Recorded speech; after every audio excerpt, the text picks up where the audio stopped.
Vous ajoutez du miel ou du sel dans votre eau du matin? Attention, ce geste en apparence sain pourrait abîmer vos reins sans que vous le sachiez. Un expert vous révèle les 3 pires erreurs que font des millions de personnes chaque matin, en pensant bien faire. Salut à tous, je suis le Dr Joseph. Bienvenue dans l'émission. Dès le début, laissez-moi vous poser une question que beaucoup d'entre vous se sont sûrement déjà posée. Quelle est la toute première chose que vous faites en vous réveillant?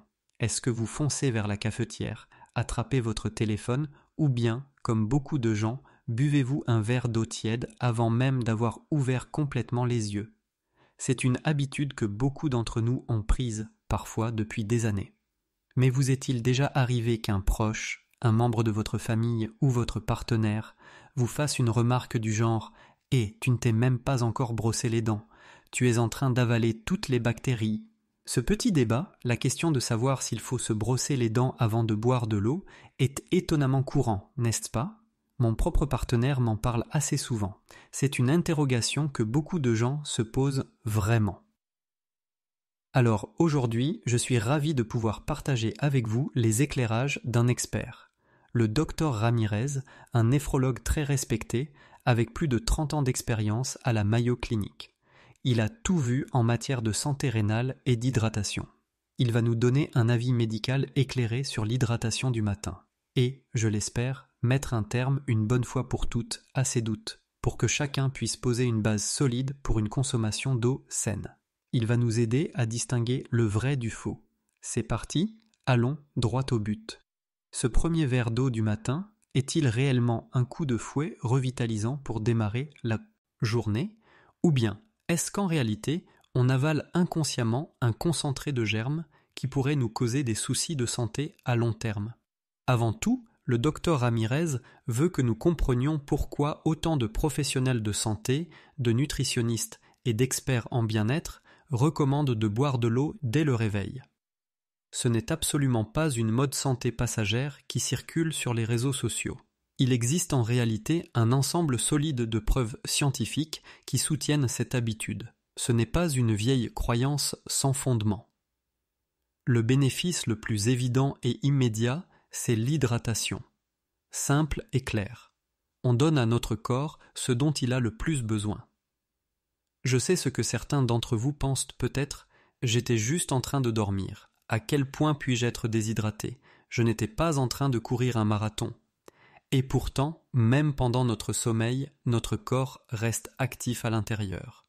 Nous perdons constamment de l'eau simplement en respirant, par évaporation à travers la peau, via les processus métaboliques. Et bien sûr, à cause des passages nocturnes aux toilettes. L'urine est une perte d'eau importante. Des études scientifiques estiment que nous pouvons perdre environ 450 ml d'eau pendant la nuit, soit l'équivalent d'une bouteille d'eau entière. Donc, au réveil, notre corps est déjà dans un état léger de déshydratation physiologique. Boire ce verre d'eau tiède au réveil revient à offrir une pluie bienvenue à une terre asséchée. C'est l'étape la plus basique, mais incontestablement essentielle, pour bien démarrer la journée et poser les bases de tout ce qui va suivre. Un deuxième avantage important, c'est la prévention de la constipation. C'est un problème que beaucoup d'entre vous connaissent sûrement, et c'est un point crucial. Après une nuit complète de digestion et d'activité métabolique, le système digestif peut parfois être un peu bloqué, pour le dire poliment. Ce verre d'eau matinal aide en douceur à relancer le transit, en lubrifiant les intestins et en stimulant les mouvements naturels du côlon.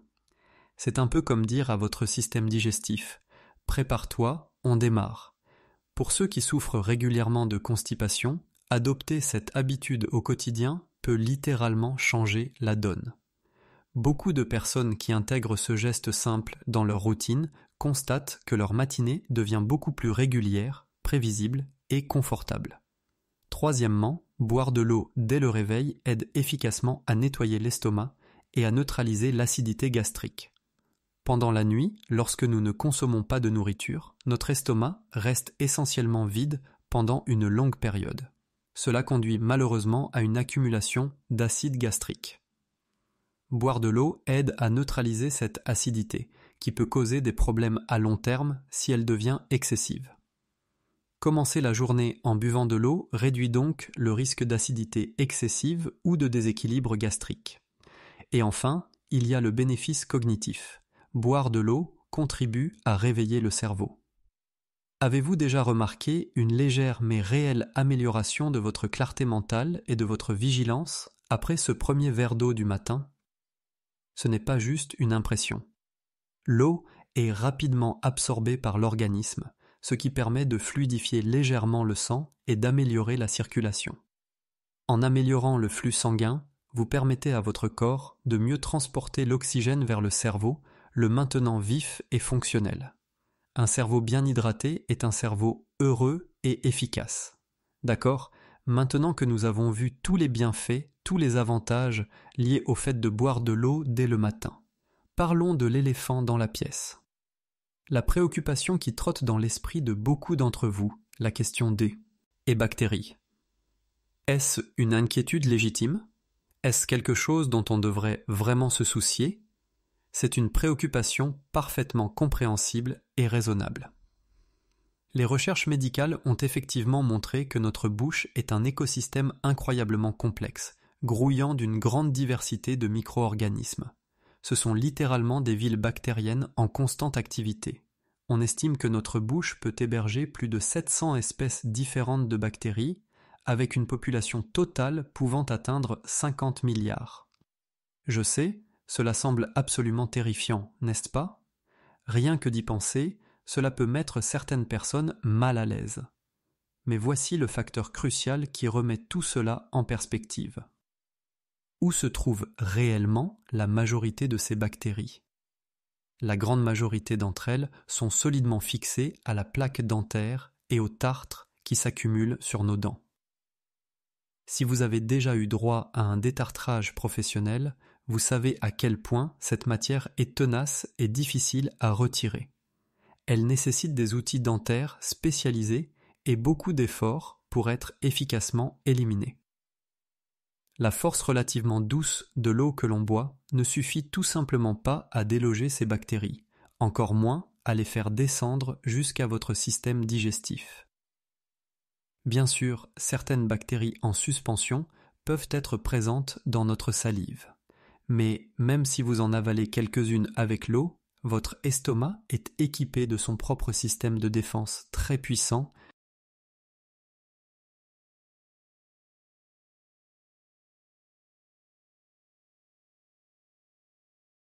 L'acide gastrique est extrêmement acide et agit comme une véritable chambre de stérilisation.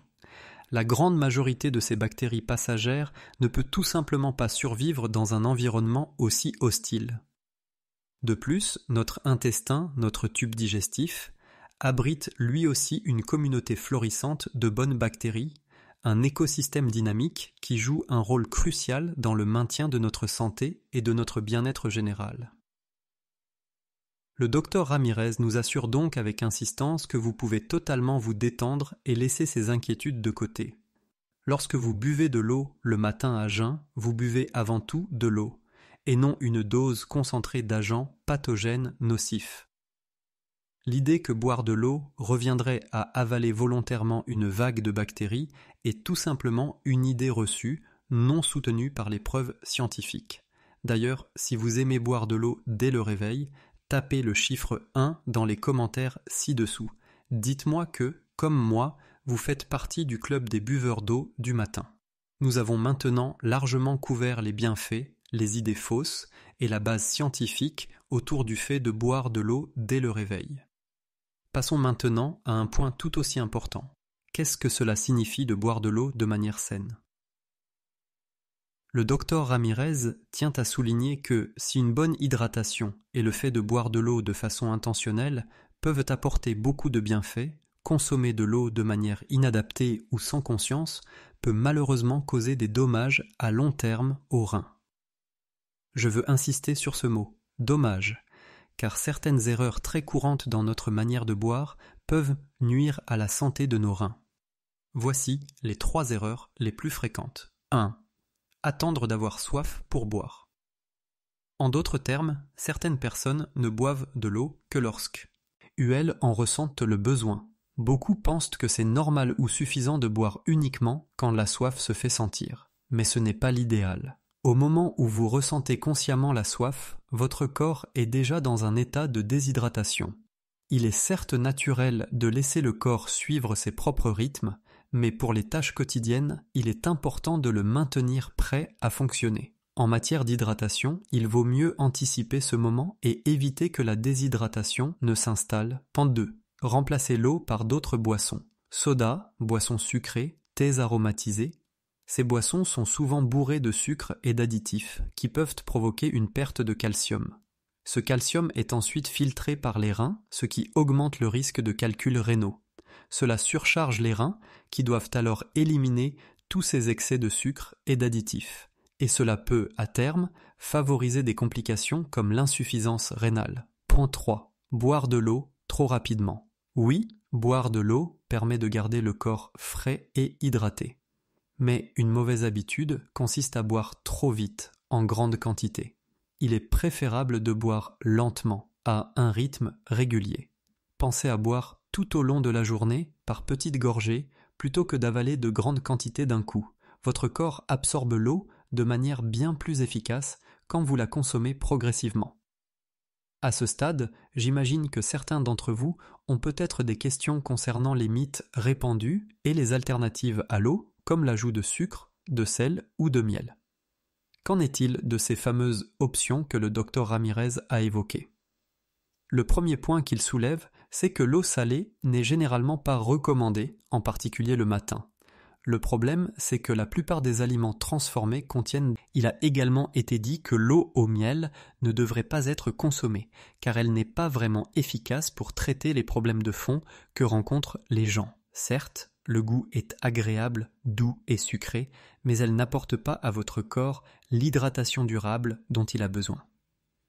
De plus, pour les personnes ayant un estomac sensible, cela peut provoquer des troubles gastro-intestinaux. Et chez les nourrissons de moins d'1 an, le miel est fortement déconseillé car il peut contenir, même rarement, des spores de botulisme, une bactérie dangereuse pour les tout-petits.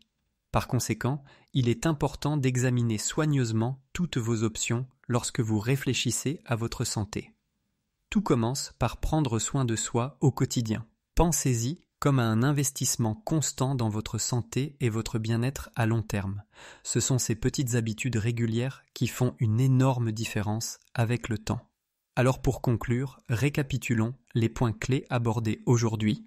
Commencez votre journée par un verre d'eau tiède, nature, pour une hydratation optimale et de nombreux bienfaits pour la santé. Évitez les boissons sucrées et l'excès de sel. Buvez de l'eau de manière consciente tout au long de la journée, plutôt que de la boire d'un seul trait. Et surtout, écoutez votre corps et soyez attentifs à ces signaux d'hydratation. Si ces conseils vous semblent intéressants ou utiles, je vous encourage à explorer d'autres pistes pour vivre une vie longue et épanouie. L'essentiel, c'est de faire des choix éclairés et de placer votre bien-être au cœur de chaque décision. Chaque petit choix que vous faites est un investissement dans votre santé future. Il est donc essentiel de les faire avec intention. Merci infiniment d'avoir pris le temps de regarder cette vidéo. Partager cette discussion avec votre entourage est une belle manière de montrer que vous tenez à eux et de les encourager à prendre soin d'eux aussi. Je suis Joseph. Merci de votre attention et à très bientôt